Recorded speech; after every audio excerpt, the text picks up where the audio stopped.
नमस्कार, प्रणाम। हम मनु पांडे भक्ति रसधारा माध्यम के चैनल के माध्यम से आज अगली कहानी कृष्ण और कर्ण संवाद के ऊपर है।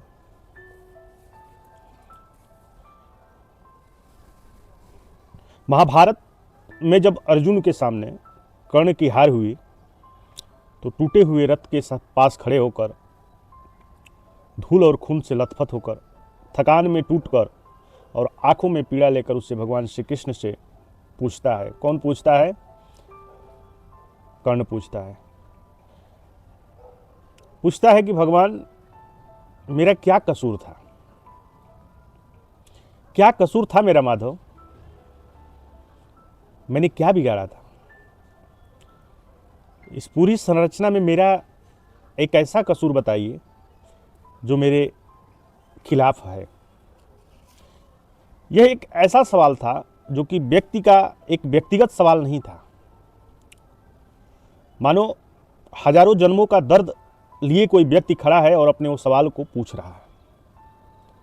जब कर्ण ने यह पूछा कि बताइए माधव, मैं कहाँ गलत था, मैं किस बात का अपराधी था और मेरा क्या अपराध था, किस अपराध को लेके मुझे झेलना पड़ा, मैंने ऐसा क्या किया था कि मेरी पूरी जिंदगी संघर्ष, ठुकराहट, अपमान की आग में हमेशा जलती रही? ऐसा क्यों हुआ माधव? मेरे हिस्से में बस गालियां, श्राप, आरोप, लोगों की कुंठा, व्यक्तिगत विचारधारा में लोगों के जलन की भावना। मैंने तो किसी से कुछ मांगा भी नहीं था माधव। न माता से स्नेह मांगा, न गुरु से पक्षपात मांगा, न धन मांगा, न राज्य मांगा। मैंने युद्ध किया, दान किया, मित्रता भी निभाई, लेकिन इसके बावजूद भी जीवन के अंतिम क्षणों में भी दुनिया मुझे अपराधी कह के बुलाती रही। माधव, क्यों माधव? ऐसा क्या मेरा दोष था? मेरे साथ ऐसा क्यों हुआ माधव? कृष्ण कर्ण को देखकर खामोश हो गए।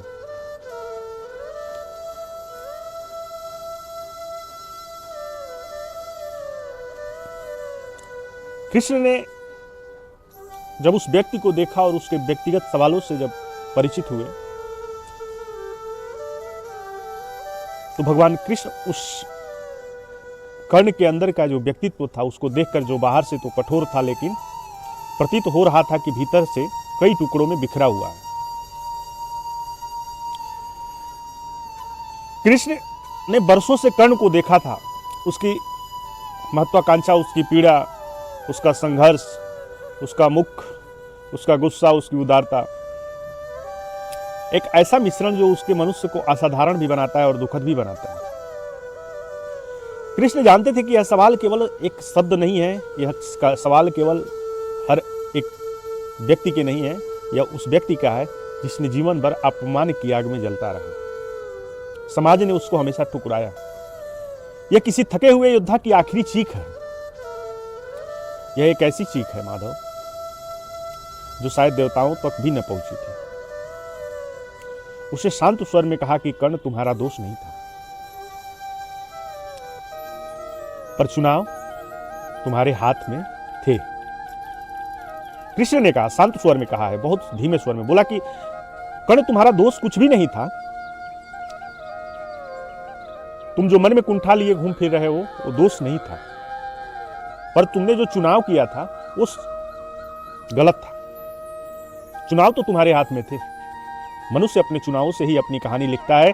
भगवान श्री कृष्ण ने जैसे यह कहा कि कर्ण की आंखें भर आई और कर्ण रोते हुए हंसा और कहा कि कौन से चुनाव माधव? इन आंसुओं के साथ जो हंसी थी उसमें भी व्यंग था, पीड़ा थी। उसने पूछा, मैंने कौन सा रास्ता चुना था माधव? कब जीवन में मेरे हाथ में कुछ था? मैं तो जन्मा तो अवैध संतान की तरह, जिस माँ की गोद में होना था उस माँ ने समाज के डर से मुझे पानी में बहा दिया। जिसने मुझे पाला वो महान था, लेकिन उसी की जाति मेरा अभिशाप बन गई। जब मैंने दुनिया को देखा और दुनिया के सामने जब खड़ा हुआ तो मेरे कौशल से पहले मेरे खून की जांच हुई, मेरे ब्लड के ग्रुप लिए गए, मेरे डीएनए का टेस्ट हुआ माधव।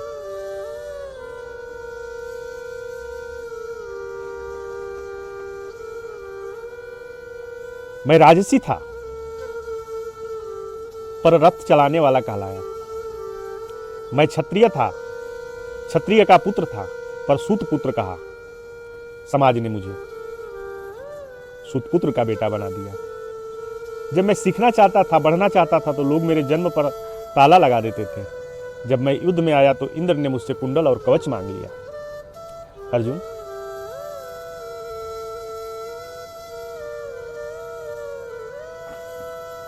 इस समाज में आपको एक चीज बताता हूं, दुर्दशा व्यक्ति की नहीं होती है, दुर्दशा उसके व्यक्तित्व की होती है। कहा माधव, कर्ण कहता है माधव, अर्जुन के रथ पर हनुमान जी बैठे थे और टूटे हुए रथ पर मेरा वध करके अर्जुन चल पड़ा। आप बताइए कहाँ था मेरे पास चुनाव माधव? मेरा रास्ता तो उसी दिन बंद हो गया था जिस दिन मैं आंख खोलने के लिए तैयार नहीं था। भगवान कृष्ण की आंखें इन सवालों के बाद स्थिर ही नहीं, नरम ही नहीं, केवल इस कठोर सत्य का भार लिए खड़ी थी। कृष्ण कहते हैं कि दुनिया का निर्णय तुम्हारी नियति तय कर सकता है। कृष्ण ने कहा कि दुनिया का निर्णय तुम्हारी नियति को तय कर सकता है पर तुम्हारे कर्म का नहीं। तुम समाज के ठुकराए गए, ये ठीक है, पर तुम उस ठुकराहट को अपने निर्णयों का आधार न बनाते कर्ण, तो शायद समाज तुम्हें इस तरीके से नहीं करता। कर्ण कहता है कि माधव, कौन सा नियम रोक सकता था? कौन नियम है ऐसा जो रोक के रख सकता था? तुम चाहते तो उस समय सबसे ऊंचा धर्म बना,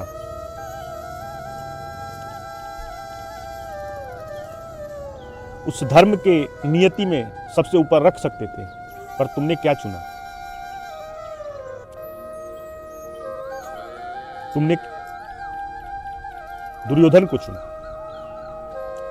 कृष्ण जैसे ही यह कहते हैं, कर्ण कहता है कि माधव,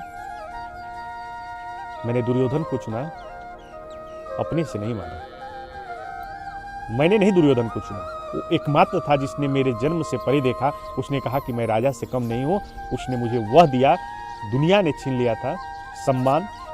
अगर मैं उसके व्यवहार के प्रति कृतज्ञ रहा होता तो क्या गलत था माधव? जिसने मेरा अपमान मिटाया, उसका साथ देना क्या पाप था माधव? क्या वही धर्म नहीं था? भगवान कृष्ण का स्वर अब भी कठोर नहीं था, पर एक स्पष्टता उन्होंने कहा कि कर्ण, ऋण चुकाना गलत नहीं है, लेकिन ऋण ने तुम्हें अंधा कर दिया था। दुर्योधन ने तुम्हें सम्मान नहीं दिया, उसने तुम्हारी पीड़ा का हथियार बनाया, तुम्हारी असुरक्षाओं को समझा और ढाल बना दिया। और उस ढाल का कारण यह था कि तुम उसके मित्र नहीं थे। उसकी महत्वाकांक्षा का तेज तीर था। वो जानता था कि तुम महान तो हो, वो जानता तो था कि तुम बस मान्यता चाहिए, और उसी भूख से तुम अपनी मोहर लगा दी। और कर्ण की आंखों में चोट थी, लेकिन भीतर से कहीं स्वीकार की एक हल्की सी लकीर थी। फिर वह धीरे से कहा कि अगर दुर्योधन नहीं होता तो मैं कहाँ होता माधव? आज भी मुझे सूत पुत्र कहकर समाज ढकेल देता। दुर्योधन ने मुझे स्थान दिया है माधव, मुझे राज्य दिया है, मुझे वो बनाया जो हमेशा से मैं बनना चाहता था माधव। कृष्ण बोले कि उसी स्थान के बदले तुम द्रौपदी का अपमान होते हुए देखे और तुम खामोश रहे। उसी राज्य के बदले तुम अधर्म को ढकने के लिए वहां पे तुमने पर्दा लगाने की कोशिश की। तुमने उसकी लड़ाई को अपनी लड़ाई मान लिया, जबकि युद्ध उसकी महत्वाकांक्षा का था, तुम्हारे धर्म का नहीं था। कृष्ण कहे कि कर्ण, तुम महान थे, पर तुम्हारी महानता सदा किसी और की सत्ता का दासी बन गई थी, और तुम उस सत्ता के दासी बनकर घूम रहे थे। और तुम स्वतंत्र तो हो सकते थे, पर तुमने खुद अपने से प्रयास नहीं किया और पैरों में दुर्योधन के नाम के बंधन को डाल दिया। यह शब्द कर्ण के आत्मा में उतर गया और कुछ देर शांत रहा। फिर कहा कि माधव, लेकिन मैं दोषी कैसे हूं?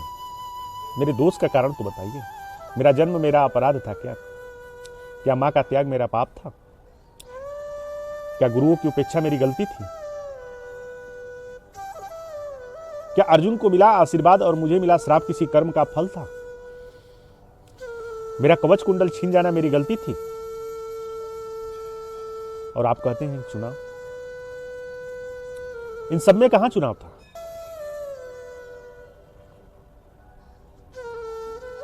मेरा कवच कुंडल छीना जाना मेरी गलती थी। कृष्ण कहते हैं कि कर्ण तुम्हारा दोष नहीं था, यह सब परीक्षा थी, और परीक्षा में मनुष्य टूटेगा या तपेगा यह तो चुनता है ना। अर्जुन और तुम दोनों महान, बस फर्क इतना था कि अर्जुन ने अपने भीतर की पीड़ा को शक्ति में बदला और अपने अन्याय को क्रोध में, और तुमने तुम्हारे साथ बीते हुए चीज़ों को लेकर तुमने अपने दिल में लिया और उसको क्रोध की आग में जलाकर और मनुष्य जीवन में उसको गलत उपयोग किया। और क्रोध जो होता है मनुष्य को हमेशा अंधा कर देता है। कर्ण और इस अध्याय में आप देखेंगे कि एक विनाश को चुनना उसका क्रोध का सबसे बड़ा कारण था, और अंधा होकर कर्ण ने मार्ग को चुन लिया था। मनुष्य को क्रोध हमेशा अंधा कर देता है। कर्ण अंधे होकर चुना गया मार्ग हमेशा चमत्कार और चमकदार भी नहीं दिखता है, विनाश की तरफ हमेशा ले जाता है। उसके बाद कर्ण श्री कृष्ण की तरफ नजरें उठाकर देखता है, थोड़ी नम, थोड़ी दोषी, थोड़ी थकी हुई, और कहता है कि फिर माधव बताइए ना, दोष क्या था। कृष्ण कहते हैं कि तुम्हारा दोष यह नहीं था कि तुम सुत पुत्र कहा,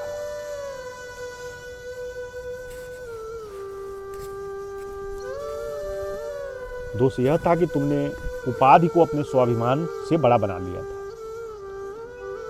दोष यह नहीं था कि समाज ने तुम्हें ठुकरा दिया। दोष यह था कि तुम उस ठुकराहट को अपना धर्म मान लिए थे। दोष यह नहीं था कि दुर्योधन ने तुम्हें मित्र कहा। दोष यह था कि तुमने मित्रता के नाम पर न्याय को हमेशा से अनदेखा कर दिया। दोष यह नहीं था कि कर्ण तुमसे गलतियां हुई। दोष यह था कि तुमने उसे भाग्य कहकर स्वीकार कर लिया था। सुधारने की कोशिश तुमने कहीं पे नहीं की, लेकिन मात्र भी तुमने इस चीज से समझौता नहीं किया है कि इसको सुधारा जा सकता है। और यह सबसे बड़ा दोष है कि तुमने जीवन भर अपने घाव को देखा पर अपनी प्रकाशता को कभी नहीं देखा। तुमने खुद को कभी क्षमा नहीं किया। कर्ण खामोश रहता है, मानो भीतर से कोई पुरानी दीवार पहली बार टूटने लगी। कृष्ण ने उसके कंधे पर हाथ रखा और कहा कि कर्ण, तुम्हें लगता है कि तुम्हारी महानता किसी ने नहीं समझी है, पर सच्चाई यह है कि तुम्हारी महानता उस दिन अमर हो गई थी जब तुमने कवच और कुंडल को दान कर दिए थे। तुम अर्जुन से श्रेष्ठ धनुर्धर बन सकते थे, तुम दुर्योधन से बड़े राजा भी बन सकते थे, तुम स्वयं अपने भाग्य के ऊपर उठ सकते थे, पर तुमने सदा अपना प्रकाश किसी और की छाया को मिटाने पे खर्च कर दिया। सूर्य पुत्र होकर भी तुमने दूसरों की अंधेरी राहें रोशन पर बना लिया और अपनी राह कभी नहीं देखी। कृष्ण ने कहा कि दोष तुम्हारा सिर्फ इतना था कर्ण कि तुमने जीवन भर अपने अधिकार खोजे पर सत्य नहीं खोजा। कहानी यह नहीं है कि कर्ण दोषी था। कर्ण केवल एक ऐसा मनुष्य था जिसने अपने घावों को अपने निर्णयों पर हावी होने के लिए हमेशा खुली छूट दी। आज कर्ण उस हर व्यक्ति का दर्पण है जो अपने जन्म को अभिशाप समझता है, जो अपने भीतर की महिमा को दुनिया की ठुकराहट में खो देता है। जब तक मनुष्य अपनी कीमत की दूसरों की नज़र में तोलता है, और वो जब तक तोलता रहेगा वह कर्ण बनकर गिरेगा। बार बार कर्ण भी गिरा है, और यह कारण है कि हर इंसान की कहानी एक आईने की तरह दर्पण में, जिसे हम रोज कहीं ना कहीं खुद को देखते हैं, क्योंकि हम हर व्यक्ति में से जो व्यक्ति अपनी पूरी कीमत चुकाने के लिए मांगता है, जो अपने घाव को अपना पहचान बनाता है, जो दूसरों की परछाइयों में प्रकाश डालता है, वो होता है कौन? कर्ण। और कृष्ण का संदेश भी उतना ही सरल है। नियति जन्म देती है कर्ण के रूप में। नियति जो है हमेशा जन्म देती है कर्ण के रूप में, लेकिन आपके चुनाव भविष्य में आपका इतिहास लिखते हैं। वो आपके कर्मों को तय करते हैं। कर्ण का दोष सिर्फ इतना था कि यह संवाद एक मनुष्य के जीवन में इसका कितना बड़ा महत्व रखेगा, और कर्ण ने भी वही किया है कि अपनी नियति को हमेशा से उसने बदलने की कोशिश नहीं किया है, क्योंकि कर्ण का चुनाव ही गलत था। आपके चुनाव किस ओर लेके जाएंगे यह आपके ऊपर भविष्य तय करता है। यह संवाद कृष्ण और कर्ण का आपको कैसा लगा, यह जीवन में हर व्यक्ति के ऊपर में है कि आपको जीवन में अर्जुन बनना है, कृष्ण बनना है।